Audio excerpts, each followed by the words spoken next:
the Sunday edition, where we are here to discuss all the big stories that happened within the week. Of course, we're just 8 days to the general elections, and political temperatures are slowly rising from hot to boiling point.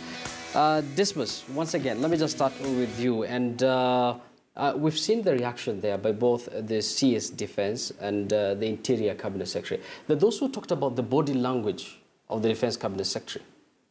Well, I had the opportunity of watching the news conference live. The body language was unacceptable. She does not realize that any time you are addressing the media, you are actually not addressing the journalists. You are addressing the entire nation. And on this kind of sensitive matter, you need to be contained. And this is very disappointing, equally surprising for Rachel Mamo, who's been Kenya's ambassador to France. So you would expect a little more of diplomacy and finesse in the way she's communicating. But yesterday, the way she spoke, it's as if she was she's got personal issues with Mr. Raila Odinga. And she kept on flashing her finger, and behaving really in a manner which is condescending, something that is unacceptable from a cabinet secretary, especially when you are addressing a very serious issue like this. It's so easy for you to dismiss NASA and Raila Odinga without having that foul body language, without behaving in a very condescending manner. And if anything now, she made people actually say, probably Raila Odinga is right, from her body language alone. And this is the reason why Owila keeps on saying that the Jubilee administration and all relevant agencies, they need to invest a lot of resources in communication. Because for yesterday, majority of the people who were watching her did not pay attention to her content, to what she was saying. Instead, they paid attention to a manner of delivery, which was horrible, which is very poor. So you really begin to wonder, among the cabinet secretaries we have in Kenya, is she justified to be in the cabinet? Why is she earning her pay? Because she didn't communicate anything yesterday outside, just looking at Raila Odinga and issuing statements which are unacceptable and reducing a serious national issue to a personal attack. Her behavior is consistent with somebody who is having a domestic issue. Maybe it's a couple who are quarreling at home, and you really want to stress your point in a manner which is unacceptable. That's not the way you communicate in the public space. Kavemba, you react to that. But first, let's listen in to that press briefing that Dismas has been talking about. And that is the press briefing by the Defense Cabinet Secretary. She was flanked by the Acting Interior Cabinet Secretary. Let's listen into what they had to say from Kisumu yesterday. Defense Forces has no plans whatsoever, and I repeat, no plans whatsoever to rig the elections as alleged. We recognize that the Kenya Defense Forces has no role to play in the management and supervision of the general elections. The allegation that the Kenya Defense Forces intends to isolate Kibra and Mathari areas by disconnecting power and water is false, completely untrue, and ought to be treated as such. We urge the residents of Mathari and Kibera to ignore these allegations. There you go. That is the Defense Cabinet Secretary Rachel Omamo there reacting to that statement that was made earlier by NASA leader Raila Odinga that the KDF, the government is planning to use the Kenya Defense Forces to rig the August 8th elections. Of course, she has vehemently denied that comment that was made by Raila Odinga. Kavemba, let me just come back to you. You've heard what Dismas talked about the body language of the CS and everything. The military itself has accepted the fact that the report or the documents there are authentic, only that it has been taken out of context. But here we're getting a press briefing from the defense CS, completely denying that there was any kind of report. Now, those are some of the things that really send mixed signals to Kenyans, because they should somehow have probably come out and spoken in one voice. And then the question now remains is, who then do we believe in that case? And you see, Rachel Omamo is a cabinet secretary, and that means she's more political than that KDF spokesperson. Yeah. And she actually, cabinet secretaries have been campaigning, you know that. And that means that our statement is most likely going to be looked at from the political lens more than from responding the official statement position by the KDF, because the KDF has a spokesperson, and I think as a matter of strategy, we should have let the KDF respond to this matter, because by Rachel coming in, we now even politicize it more. and probably start looking like there is even something we are trying to hide, and especially when she comes out to look like she's contradicting what the KDF spokesperson came out with. I think we need to harmonize how we communicate with the public on some of these sensitive matters. Will, I understand you're a communication specialist. Yes. That those who are saying that the military spokesman, that is Colonel Joseph Owiti, might be in trouble for, differing with his boss openly. I think the inverse is true. It is the boss who differed with him, because it is the boss who came with contrary information after the canon had responded. But I think the most important thing is we need to appreciate what the Jubilee side of the political divide has done, that they've dissociated themselves from this and allowed the technocrats to handle it. And it is unfortunate that the way they are handling it is kind of emotive. They're trying, anyone who wants to rig an election won't come out and say that I wanted to rig an election. So the cabinet secretary coming in and giving us emotive facts about what they're not going to do is a poor communication strategy. When the military spokesman talked about the context, I think their conversation should focus on the context and give us the right context and speak in one language. To the extent that this thing should have been the military spokesman speaking, flanked by the Interior Cabinet Secretary and the Defense Cabinet Secretary. Would believe them much more, if they were flanking the military and the military was giving an official position. But I will tell you for free, from a communication point of view, we are likely to go with what the military said. This is about the military. We know that the cabinet secretaries are political appointees. And even when you want to communicate, sometimes issues of national interest, you need somebody who is relatively neutral, somebody whose appearance in front of a camera will create that perception that this is an authority. They are speaking because they are an authority in this field. But, a cabinet secretary, and from the behavior that we've seen from a few of them, they're already political, and that, of course, politicizes all this, and I don't think it's something that we need to take lightly. Just like I said, this is an issue of the military and how they were coming on board to help IBC, you see. So it is incumbent upon the military and IBC to make it clear that this is the context within which the military was coming in, and this is what the law says, and this is what we are allowed to do. We were not going to go outside the law. And, just like in any other jurisdiction, laws are there to protect things from happening. But there are also individuals with weird behaviors who are bent on doing certain things.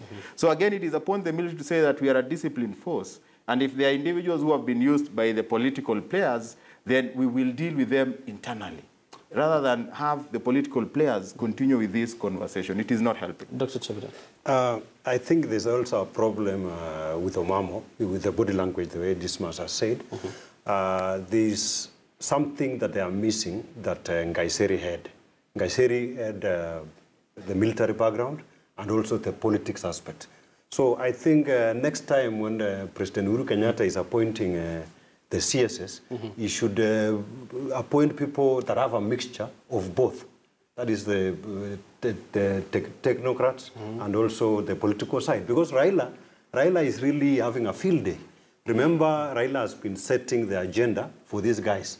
Until even in the Jubilee rallies, if you discover, they are talking about Raila for quite a long time and responding to what Raila said. So what Jubilee should do is they should ignore Raila, because Raila has been known to set the agenda, and my friend here, we teach communication together, knows about the agenda setting theory. So Raila today can start something about the SGR, and you'll find Jubilee, Kavemba and the others talking about Raila the whole day. So that fellow should be ignored and concentrate on their track record, and they are going to do well in their campaigns.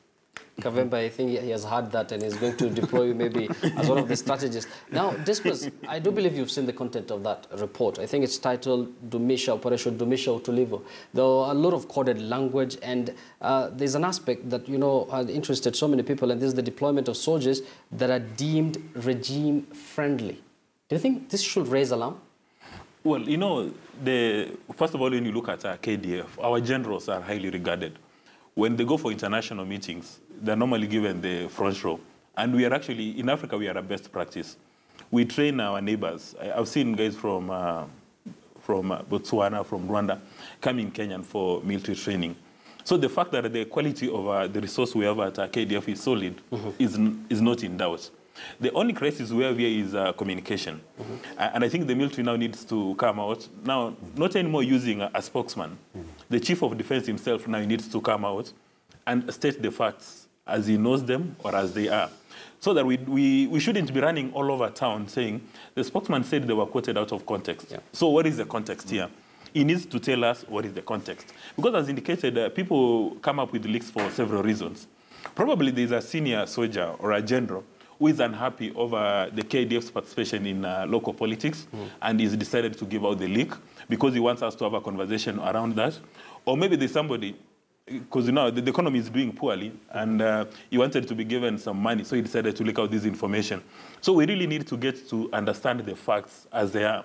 And right now, the only person who can do that and inspire confidence is the chief of defense force. Because when Rachel Mamo speaks with that kind of body language, and given the fact that the cabinet secretaries have been campaigning for the Jubilee administration, nobody is going to pay attention. And I think this issue now is way over the Colonel who is responsible for public communications. We need to get the reassurance from the CDF. And in my understanding of the military in Kenya, the generals, they take care of their reputation. They guard it jealously. I don't think they would want to engage in any hanky kind of a business which may drain their reputation. Because if they engage in any activity, they are going to be the laughingstock in the region. The UN will not be able to touch them because they do a lot of peacekeeping operations.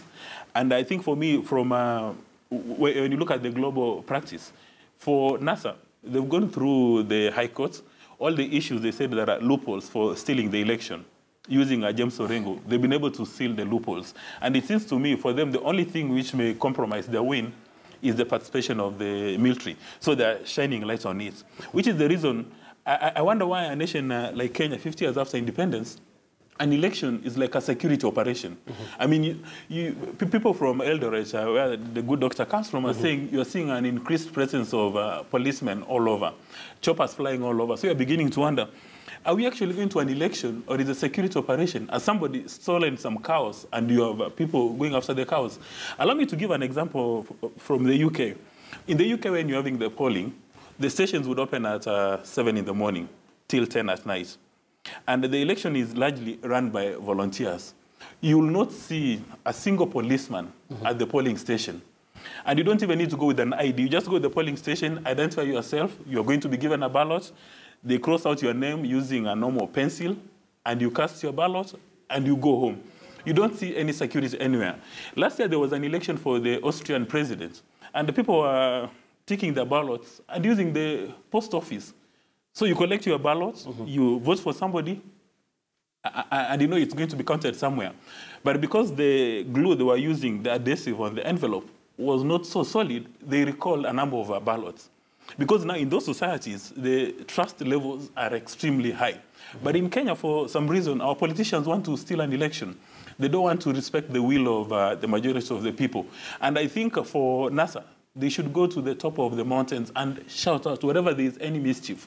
Because now we are setting best practices. And one hopes that in our lifetime, maybe the next 10 or 20 years, we can have this election using our mobile phones or even just using the postal box. That when you go to cast your ballot, you don't need to encounter so many policemen. We really need to increase our trust level so that, now the nation has come to a standstill. If you want to have a solid conversation with anybody in Kenya, they'll tell you, ngoja tuongee tukimaliza kupiga kura. The nation shouldn't come to a standstill simply because of an election. Kavemba, there's something Dismas has mentioned, and they said NASA has to make a lot of noise.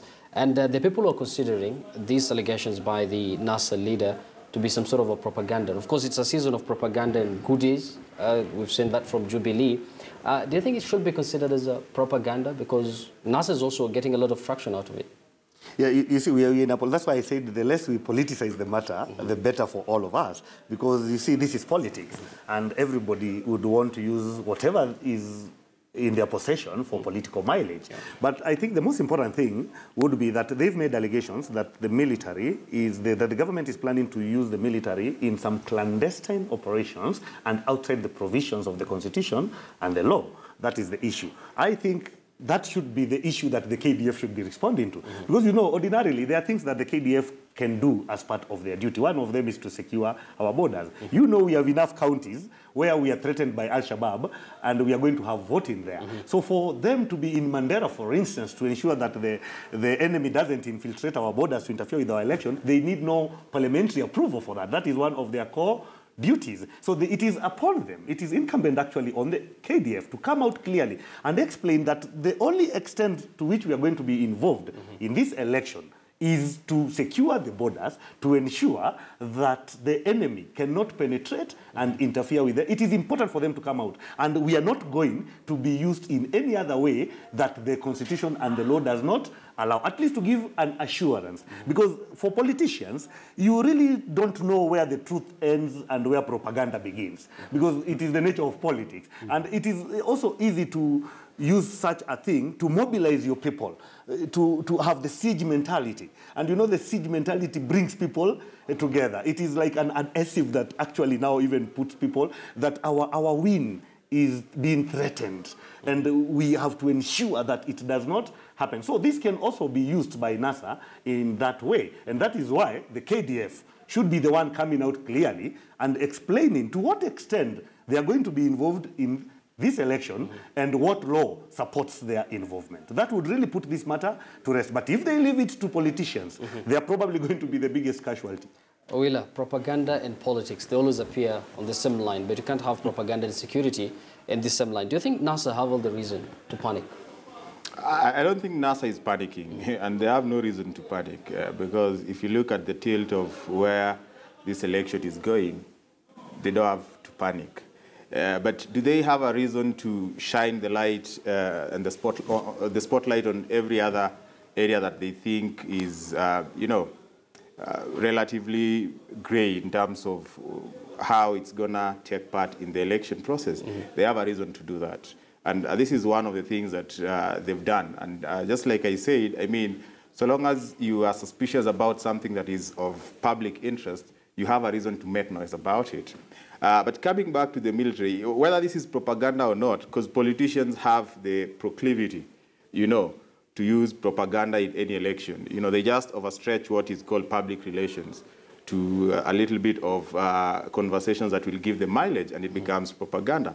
And to deal with that, I think, again, it is incumbent upon the military to come out strongly. And just like Dismas has rightly said, in terms of communication, we need the highest authority. Now, we need to divorce this thing from politics and disabuse the fact that politicians can actually use our disciplined forces for their own gains. And how do they need to go about that? Operation Dumisha Utulivu is a good thing, I mean, no Kenyan wants any sort of violence, during the election or any other time. So if the security agencies, including the military, have come together to ensure that there is peace, it is important that the whole thing is demystified and each and every Kenyan understands that this is what Operation Dumisha Utulivu is all about. And this is the extent to which it will go to ensure that there is peace.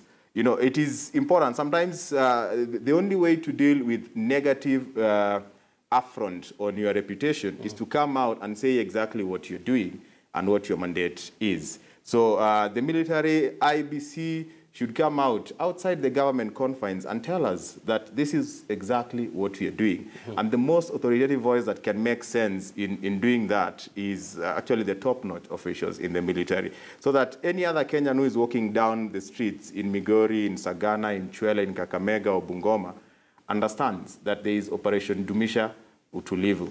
And if they succeed in doing that, then it means that any other politician who wants to frame, the military's involvement, the police involvement in this election will now be doing it when we know the truth. So it will be incumbent upon us to understand whether we want political propaganda or we want the truth. But for as long as we are not given the truth, there is room for that propaganda to, to gain traction in the public space. And before we talk about IBC and how well they're prepared, Dr. Chebundet, you talked about the need for Jubilee to give NASA's leader, Raila Odinga, some sort of a blackout. But they've been talking about, NASA's unwillingness to participate in this election. And these issues to do with, the allegations the military are going to be involved in the election, don't you think it might turn out into some sort of a fodder for Jubilee? I'm really disappointed by all these communication specialists. There is one in the military. We have Rafael Tuju. We have Kiraithe. We also have Esipisu. And all manner of, we have the ministers. Matiang is also a spokesman. It is actually chaotic. I think the government should really bring these people together and know who should really communicate. It is but also, the people were going to say that they have their specific roles. It is also one of the biggest disappointments is the information that Raila has. It is really overwhelming because Raila seems to know what is really happening in the government. And I know he was the prime minister, but I think the government should do something today, not tomorrow, to seal those loopholes. And I think Kavemba is here and is listening. There are some loopholes that Raila is taking advantage. Yeah. And it seems that there is no coordination. And it is really a problem. But propaganda comes in when there's a vacuum. Remember, now we are talking of there's an Oka who has gone to the DP's place. We are also talking about Al-Shabaab. And people are trying to fill the voids in the vacuums that are there. Okay, Dr. Chebunet, I think you've well said your point there. And speaking about communication, you know, one organ or one body that has been accused time and again of, you know, having lack of proper communication is the Independent Electoral and Boundaries Commission. And almost, it seems that, you know, the IEBC chair has been reacting to that, and he has almost 1 hour long press briefing at the Bomas of Kenya, where he talked about, you know, the state of preparedness of the electoral body. Let's listen in to some of the sound bites there. I never said, the Commission has never said in any forum, including today, that we shall deploy KDF. I don't remember saying that, and I don't remember. So that is a rumor you are starting. There you go. That is the IEBC chair, Fula Chebu Katia, laying any fears that, you know, the election is going to be shambolic. He had already indicated that they've put several measures in place to make sure that the country gets a free, fair, and a credible election. Dismas, it's a conversation that we have to have, of course. And we all know that IEBC, I always said that it's IEBC who are going to conduct the elections and nobody else. How well prepared are they? Well, having interacted with a number of staffers, commissioners, and politicians, I think IEBC has done a very good job. And they're sufficiently prepared this time round. I think from the time we got independence and we had all these electoral bodies, today we are more prepared. The IEBC seems to have known what exactly they're supposed to deliver. Yeah. I mean, they're creating those predictable systems for unpredictable outcomes. But again, the biggest challenge goes back to communication. IEBC is like a gentleman winking at a girl in the dark. So the gentleman knows what he's doing, but the girl has no idea. So the voter in Kenya has no idea of what IEBC is doing. Those predictable systems must be communicated on a daily basis. And unfortunately for IEBC, it's only one commissioner, Dr. Kombe, who's been doing interviews telling Kenyans how prepared they are. I've not seen Chebukati on a TV interview or a radio interview. And even going to Dubai. Yeah, breaking it down, So it seems to me that out of those commissioners, there are probably 5 who are just whiling away, probably waiting for a procurement-related meeting, and they show up. Because if you do not come and tell us that we have created those predictable systems, then Kenyans' confidence in the electoral process will be so low. So that after an election, if somebody complains saying the elections were not free and fair, people are likely to believe that. But if you come out in the open and tell us this is what we've done to achieve a free, fair, credible election, then after the election, somebody says my votes were stolen, then the entire nation would say, no way. If it's Mr. Raila, we'll say Mr. Raila Odinga, no way. If it's Kenyatta, we'll say President Kenyatta, no way. So they need to break this. And for instance, during the last election, part of the reason why we had a crisis, it was around the technology. There are 2 technologies which were not compatible. But this time round, they've been able to test the technologies, and they're happy. During the last election, we had the commissioners and staffers at IEBC engaging in all manner of crime, all manner of mischief, and they were not penalized. Because in the past, if you work for IEBC, you engage in a mistake, whatever you do, you can walk away, and it's the body corporate which is responsible. This time round, the returning officers have been told about the individual criminal responsibility, and they know it. So a lot of stuff has happened.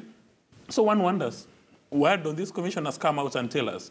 If they're not able to speak good English, they can go to their local languages. If they don't speak Swahili, they can speak in their local languages so that at least we know what is happening. Because what the commissioners forget, that 75% of their job description is actually communication.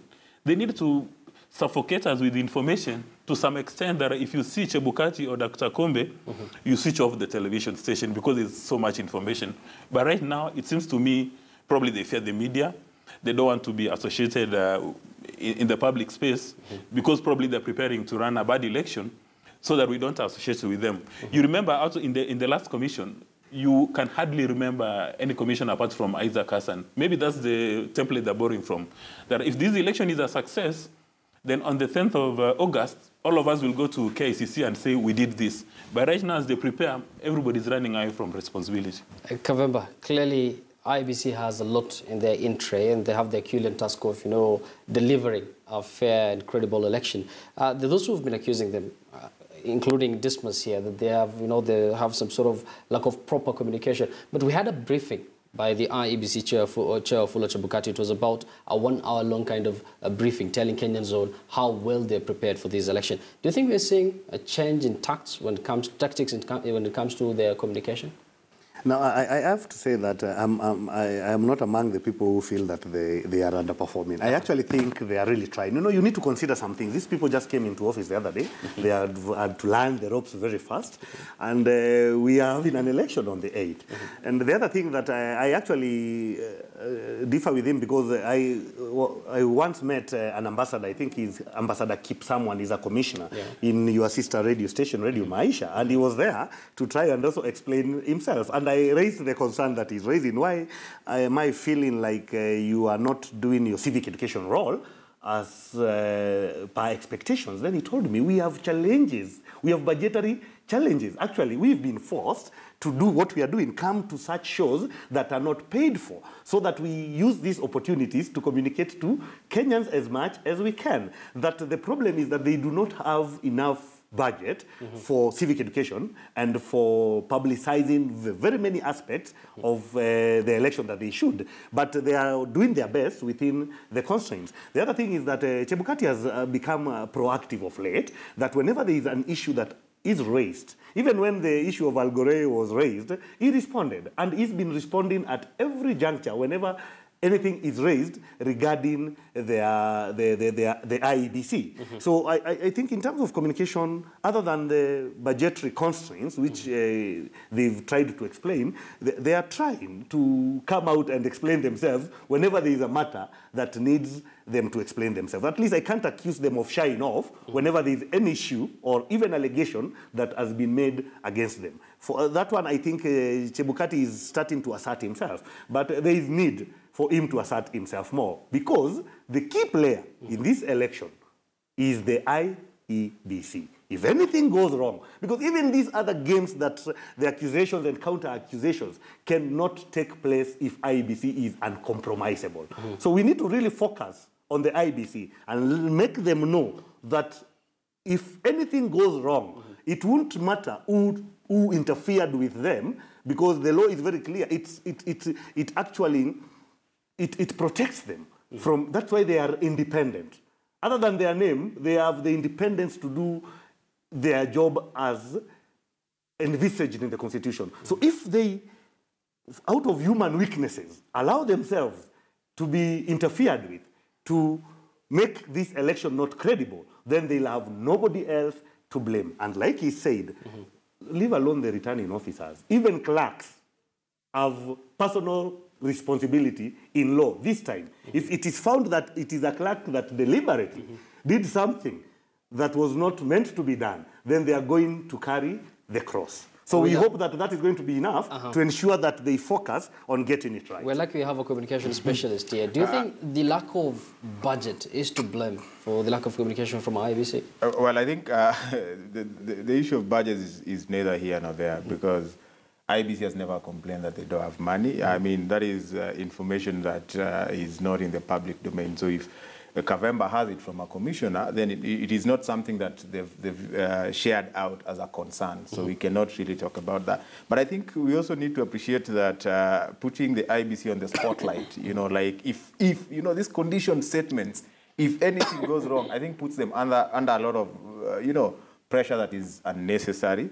We need to focus on what are they doing and to what extent do we appreciate the processes so that even if there's a success in the election, we give credit to different participants in the election, including the citizenry.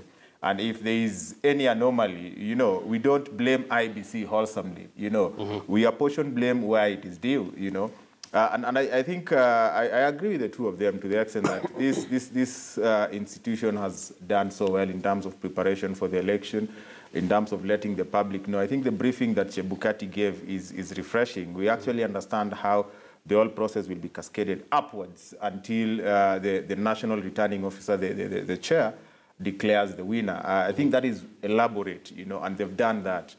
From a communication point of view, I don't think it has to be Chebukati and Akombe at this point. We're on the home stretch. They've done their part. The election will be at the constituency level. So there is a sense in which, from where I sit and with my little expertise in communication, I want to believe that because there is a criminal culpability even at the returning officer, the clerk, the presiding officer's level, we also need to see them pronounce themselves on how prepared they are, how they understand this, because ignorance is no defense to the law. And I don't think the knowledge that some of us have about the criminal culpability is shared by even some of these electoral officials. So whatever is happening in Suna East constituency, where I'm coming from, we also need to know whatever is happening in other constituencies, like, Othaya, for instance. We need to understand what is the level of preparedness, how does the returning officer appreciate the fact that the system itself is foolproof, how is it going to work with the clerks, We have all this said by the national office and the commissioners.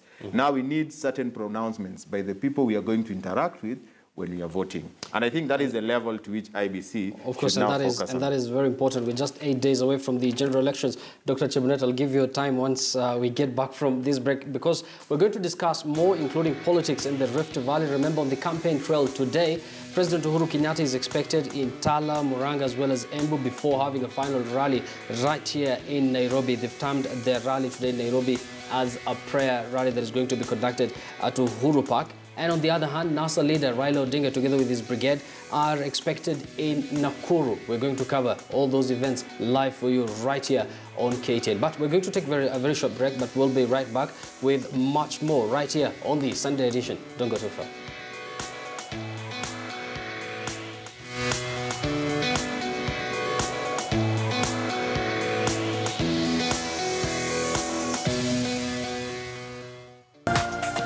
This is KTN News.